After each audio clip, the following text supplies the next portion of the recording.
एक बार की बात है, गर्मी का मौसम था और एक चींटी कड़ी मेहनत से अपने लिए अनाज जुटा रही थी। दरअसल वे सोच रही थी कि धूप तेज हो जाए इससे पहले क्यों ना अपना काम पूरा कर लिया जाए।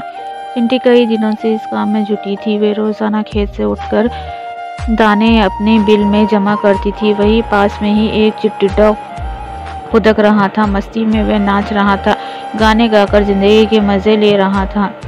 पसीने से तरपतर चिंटी अनाज ढूंढते ढूंढते थक चुकी थी। पीठ पर अनाज लेकर बिल की तरफ जा रही थी, तभी टिड्डा फूटकर उसके सामने आ गया।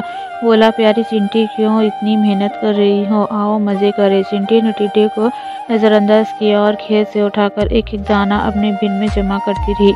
मस्ती में डूबा टिड्डा चिंटी को देखकर हंसता और मजाक उड़ाता। उछल कूद उसके रास्ते में आकर कहता, प्यारी चिंटी, आओ मेरा गाना सुनो। कितना बढ़िया मौसम है, ठंडी हवा चल रही है, सुनहरी धूप है। क्यों मेहनत करके इस खूबसूरत दिन को बर्बाद कर रही हो? टिड्डे की हरकतों से चिंटी परेशान हो गई। उसने समझाते हुए कहा, सुनो टिड्डा, ठंड का मौसम कुछ दिन बाद ही आने वाला है। तब खूब बर्फ गिरेगी, कहीं भी अनाज नहीं मिलेगा। मेरी सलाह है, अपने खाने का इंतजाम कर लो।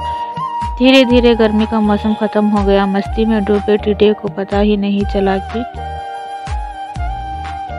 गर्मी कब खत्म हो गई। बारिश के बाद ठंड आ गई। कोहरा और बर्फबारी की वजह से मुश्किल सूरज के दर्शन हो रहे थे। टिड्डे ने अपने खाने के लिए बिल्कुल भी अनाज नहीं जुटाया था।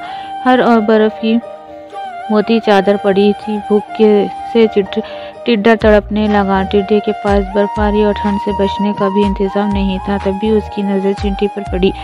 अपनी बिल में चिंटी मज़े से जमा किए हुए अनाज खा रही थी। तभी टिड्डे को एहसास हुआ कि समय को बर्बाद करने का उसे फल मिल चुका है। भूख और ठंड से तड़पते हुए टिड्डे की फिर चिंटी ने मदद की। खाने के लिए उसे कुछ अनाज दिए। चिंटी ने ठंड से बचने के लिए खूब घास फूस जुटाए थे। इसी से टिड्डे को भी अपना घर बनाने के लिए कहा।